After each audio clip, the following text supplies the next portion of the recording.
Kapag umiiyak ang isang bata sa kabubatan, karaniwang iniisip ng mga tao na naliligaw siya. Pero sa binangonan, kung makarinig ka ng sigaw sa dapit hapon, ang sabi ng mga tao, tumakbo bago sila dumating. Magkukwento ako sa iyo isang lihim na ibinaon ng maraming henerasyon, tungkol sa isang batang lalaki na nakabitin sa isang puno, isang matandang lalaki na may madugong nakaraan, at isang ina na maaaring maging tao o iba pa. Ang nayon wala na sa mapa. Umalis na ang mga tao. Ngunit sa gabi, umaakyat pa rin ang usok mula sa lumang bahay na gawa sa kahoy. Dahil may isang lalaki pa doon, sinasanay ang kanyang apo na parang naghahanda para sa katapusan ng mundo. Ang pangalan niya ay Amor. 15 taong gulang. Nakabitin ng patiwarik sa puno ng mangga, humihingal, dumudugo ang mga kamay. Napahiyaw siya sa kawalan ng pag-asa. Boses ni Amor, panik na bulunan. Lolo, ayoko na po. Parang mamamatay na ako. Boses ni Lolo Isaac, malamig, determinado. Hanggat di mo matutunang kontrolin ang hininga mo, di ka mabubuhay sa laban sa salubong sayo. Hindi mo alam, ngunit ang dugong dumadaloy sa aking katawan ay hindi dugo ng isang ordinaryong bata. At noong gabing iyon ng isang kakaibang babae na puno ng mga sugat ang lumitaw sa kanilang pintuan na may nakakapangilabot na bulong.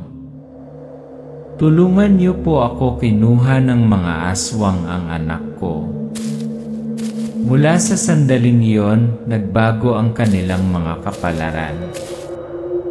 At nagsimula ang isang epikong labanan, hindi lang para iligtas ang isang bata, kundi para pigilan ang buong madilim na imperyo na magising muli.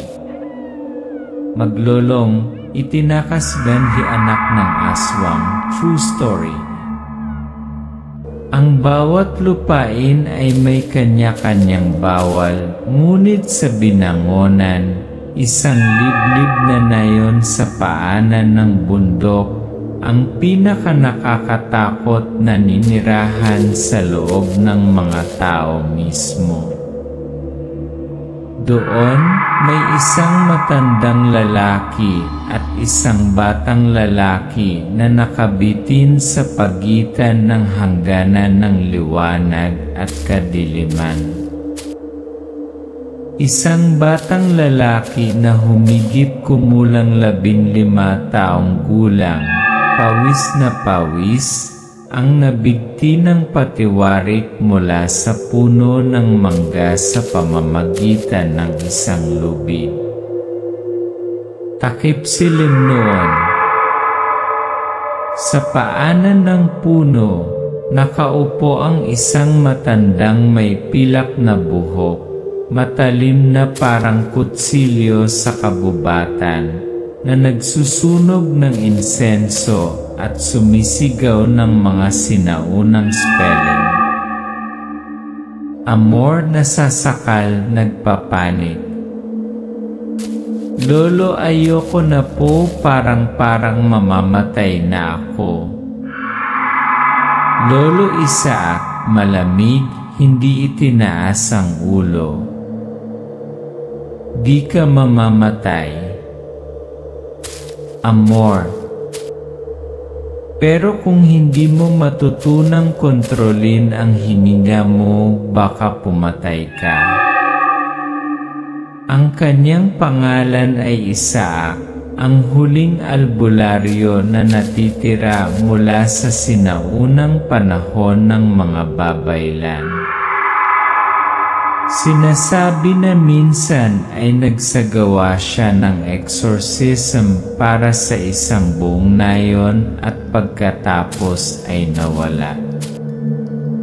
Makalipas ang 15 taon, bumalik siya kasama ang isang ulila at walang nakakaalam kung paano namuhay silang dalawa sa gubat na yon.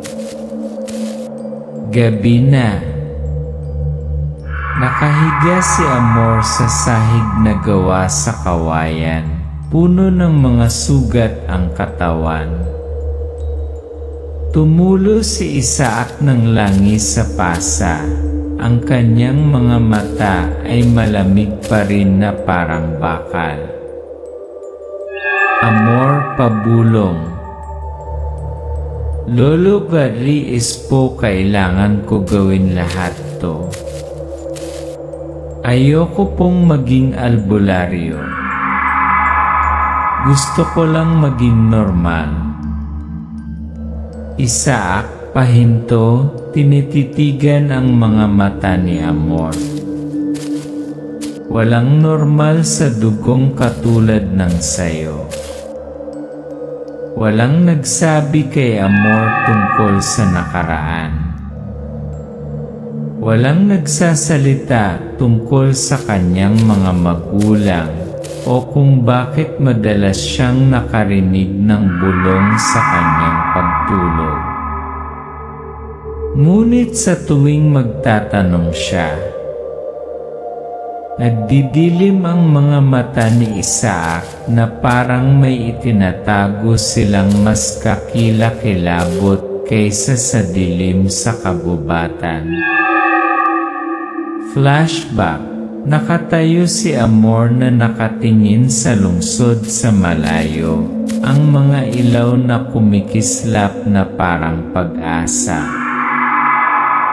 Itinaas niya ang isang lumang clipping ng pahayagan na may mga larawan ng isang paaralan, isang shopping mall, at isang pulang bus. Amor, pabulong. Kung sa syudad ako lumaki, baka may kaibigan na ako ngayon, hindi mga aswang ang kalaban. Sa kanyang puso, mayroon pa rin pangarap, isang malaya, modernong buhay, malayo sa mga spells, dugo, at mga bangkay ng halimaw. Ngunit ang panaginip na yon ang tinawag ng kanyang lolo na kahinaan ng mga mortal. Tinuruan ni Isaac si Amor kung paano kumanta ng mga spelling, gumamit ng mga sagradong bato, at maghalo ng alak na wormwood. Nagsuka si Amor ng dugo nang mapagkamalan niyang inumin ang mga halamang gamot. Isaac, galit. Hindi to laro, Amor. Bawat aswang na mapapalampas mo may pamilyang mamamatay.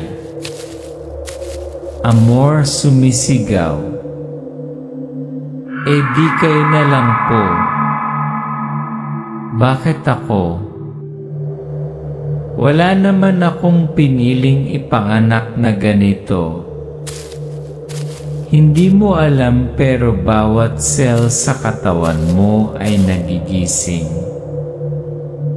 Hindi lang dugo ng isang albularyo ang dala mo, kundi pati na rin ang kinasusuklaman ng lolo mo. Gabi. Sa dilim, bahagyang kumikinang ang mga mata ni Amor. May narinig siyang tumatawag sa kanyang pangalan, Amor.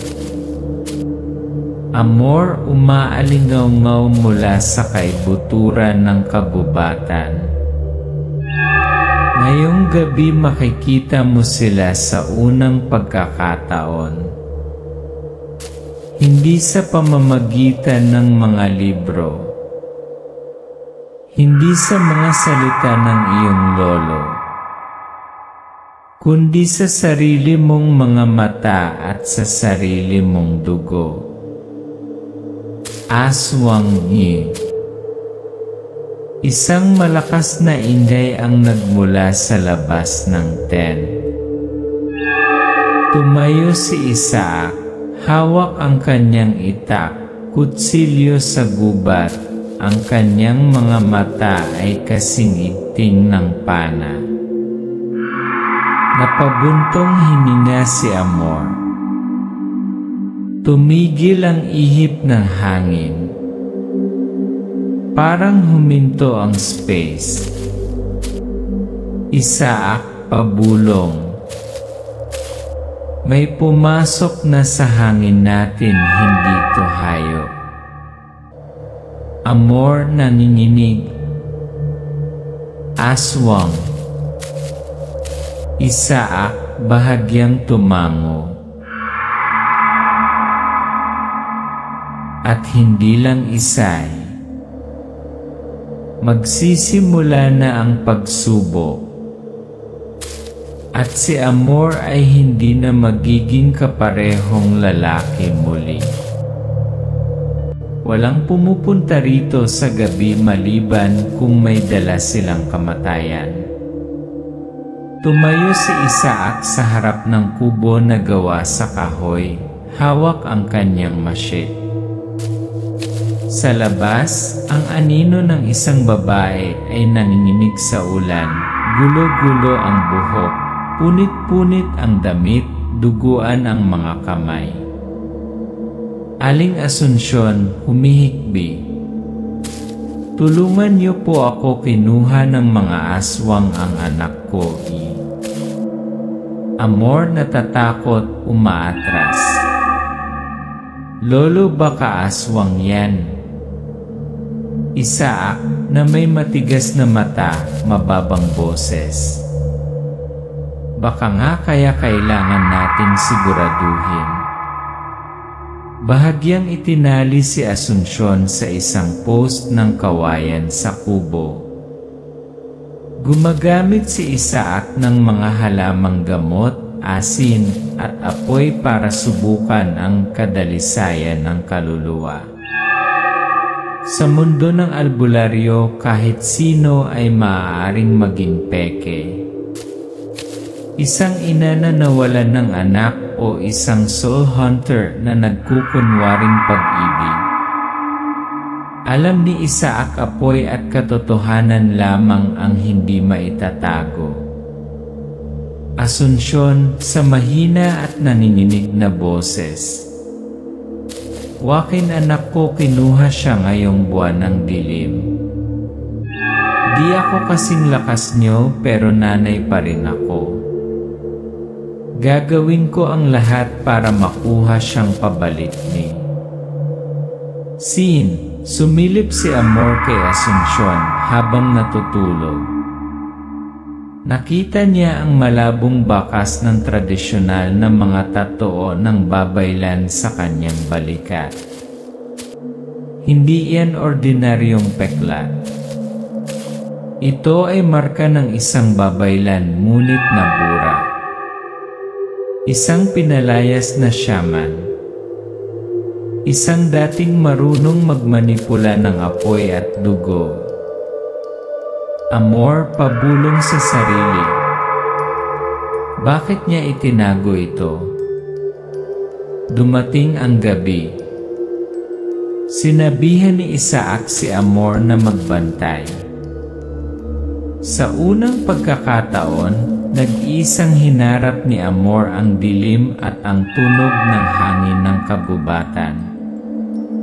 Walang gaanong sinabi si Lolo Isaac, pero alam niya, ang isang albularyo ay tumatanda lamang kapag siya ay nangahas na harapin ang kamatayan mag-isa. Nang gabing iyon, si Amor ay pumasok sa kanyang unang paggising. Amor, hawak sa kutsilyo, lumulunok. Kung may aswang ka dyan, lalaban ako. Ngunit walang sumagot, tanging ang hangin lang at ang mga mata mula sa malalim na kabubatan na nanonood. Kinaumagahan, nagtanong si Isaac tungkol sa gabi ng pagbabantay. Matagal na natahimik si Amor sa katumango. Isaac bahagyang ngumiti. Nakayanan mo ang gabi, kaya mo na rin kayanin ang giyera. Hindi iyon papuri kundi isang pagtanggap.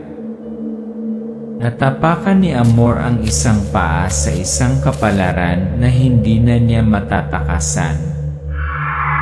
Nagising si Asuncion, nagsasabi ng totoo.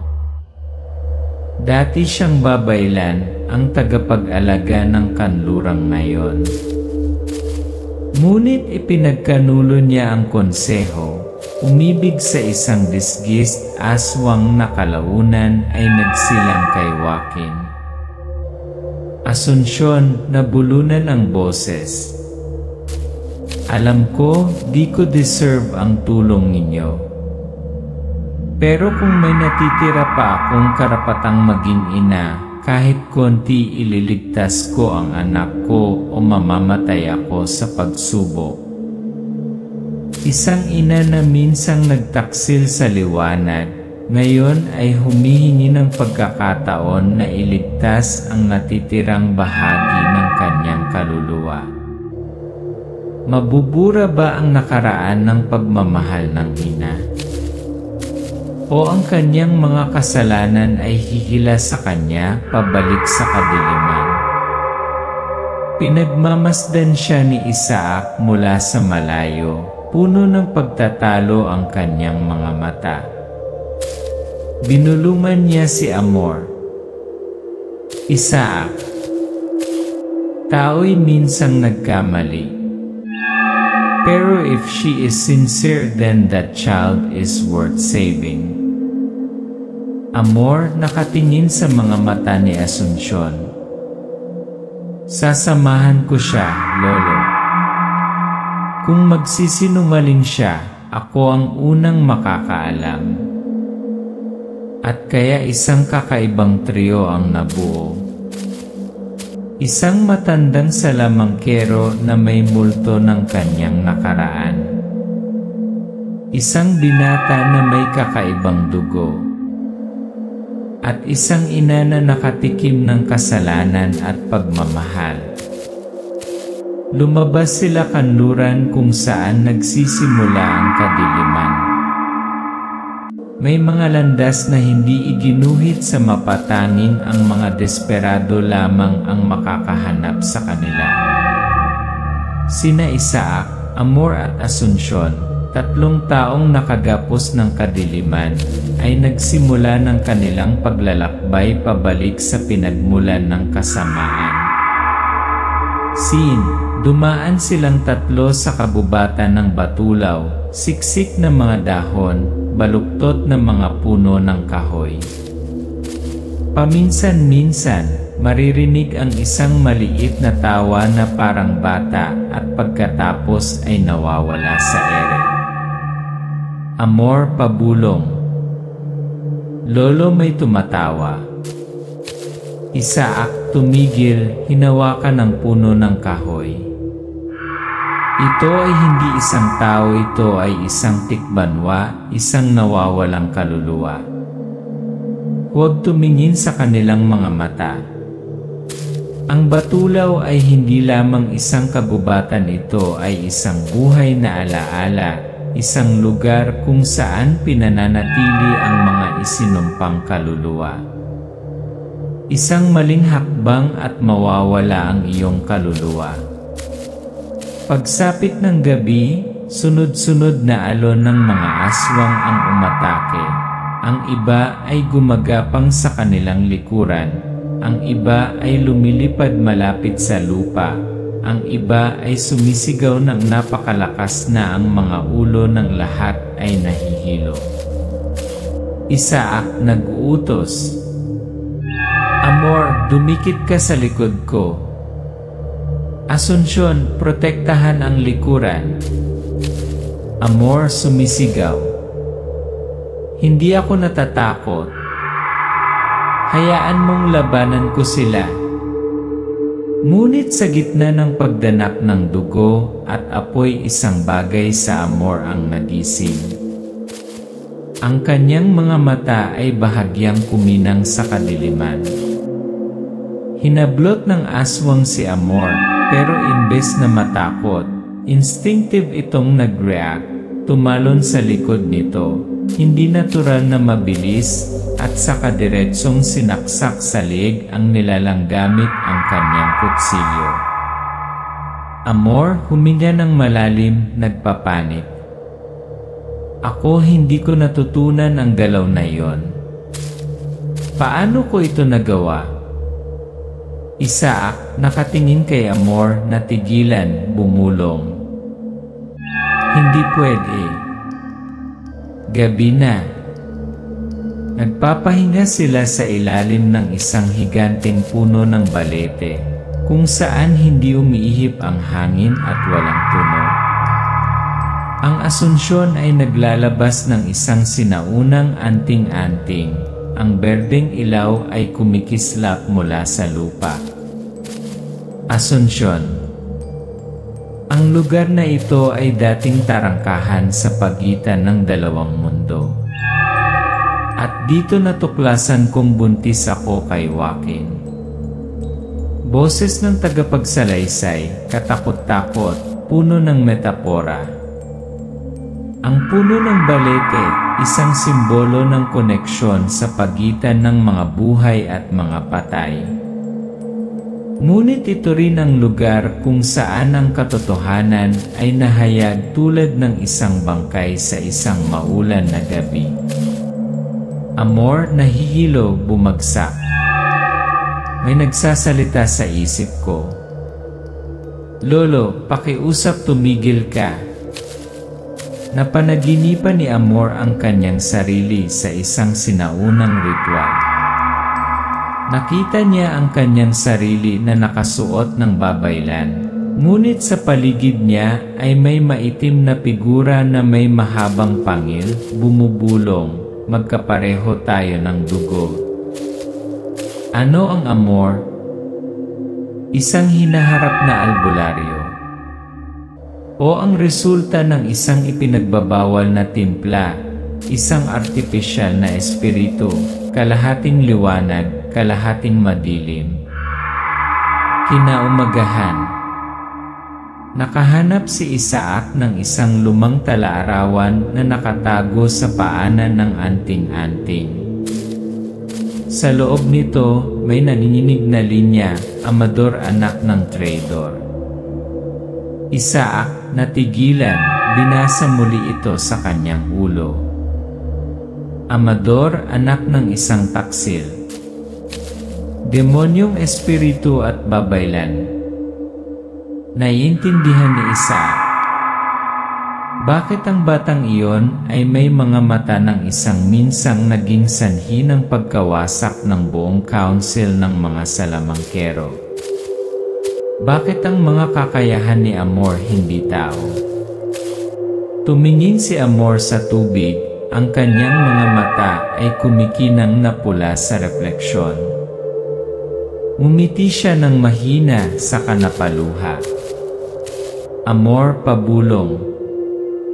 Kung ang kalahati sa akin ay isang demonyo, kung gayon sino ang pipigil sa akin kapag ako ay nadulas sa kadiliman? Hindi lahat ng liwanag ay makapagliligtas ng mga kaluluwa.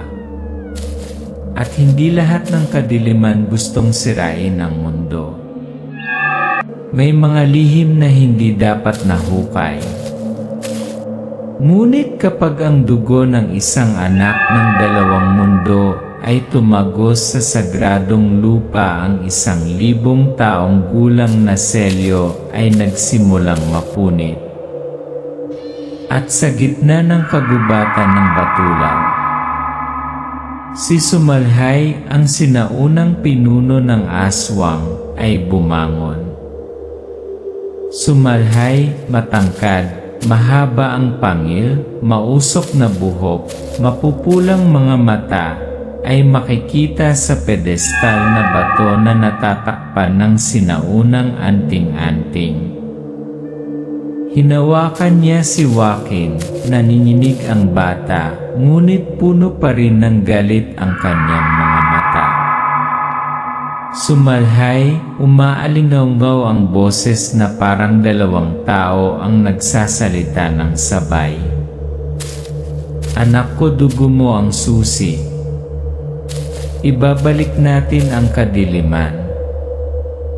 Tayong mga nilalang ng gabi babangon muli. Asunsyon sumisigaw.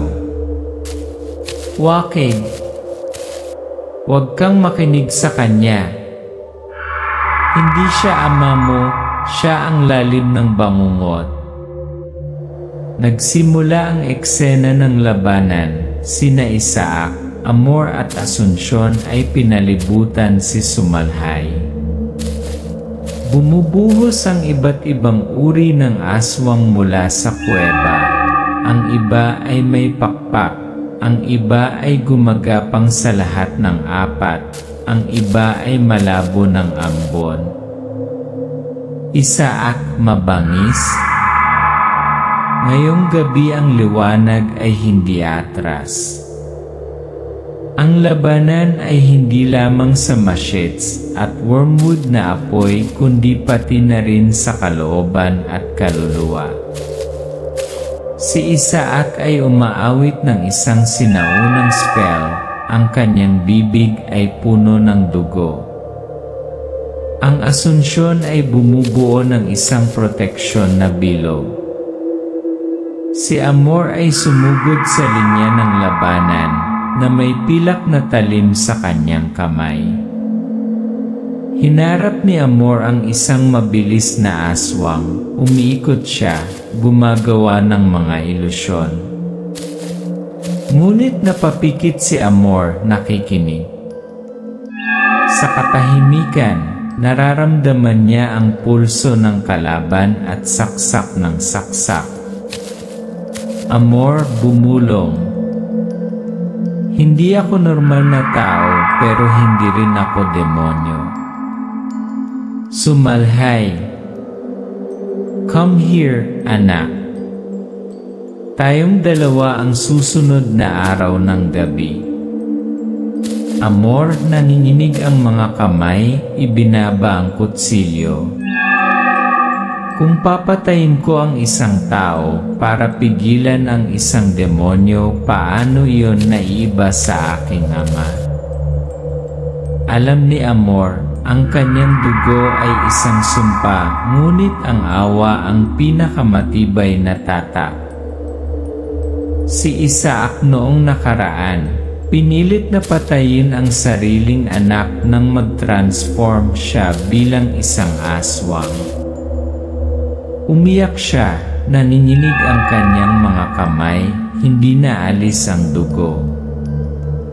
Isaac, tahimik. I killed in reason para hindi siya maging halimaw. But that knife won't also kill a part of Aliso. Pinagmamasdan ng matandang ama ang kanyang apo na pipili. Nauulit ang kasaysayan, ngunit sa pagkakataong ito, ang pagpapatawad lamang ang makakasira sa sumpa. Lumapit si Sumalhay kay Amor, hindi pinagtatanggol ang sarili. Hinawakan niya ang kamay ni Amor, ang kanyang mapupulang mga mata ay lumingon malungkot. Sumalhay, malumanay. Kung may natitira pa akong pagkatao, ikaw ang saksi. Amor, naluluha. Pinapatawad ko na pero hindi ako sumunod. Ang tagumpay ay hindi nagmumula sa pagpatay, ngunit sa pagtanggi na ulitin ang trahedya. Hindi pinili ni Amor ang put. At iyon ang nagligtas sa kaluluwa ni Sumalhay, kahit man lang ang natitira sa kanyang sangkatauhan. Natumba si Sumalhay, napatingin kay Joaquin, napangiti ng isang beses. Naging alikabok siya. Inilagay ni Isaac ang kanyang kamay sa balikat ni Amor, tahimik, mapagmataas. Isaac, hindi kita tinuruan na gumawa ng tama, tinuruan kitang mabuhay. Pero tinuruan mo akong mabuhay muli. Minsan hindi kailangang patayin ang kadiliman. Kailangan lang maintindihan. Walang tagumpay kung walang pagkatalo.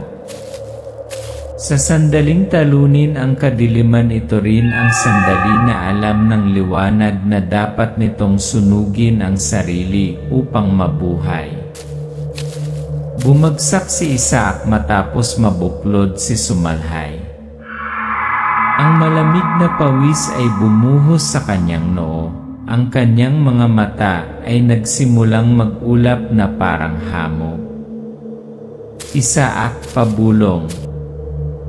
Amor anak, oras na para sa akin pumunta sa kabilang panig.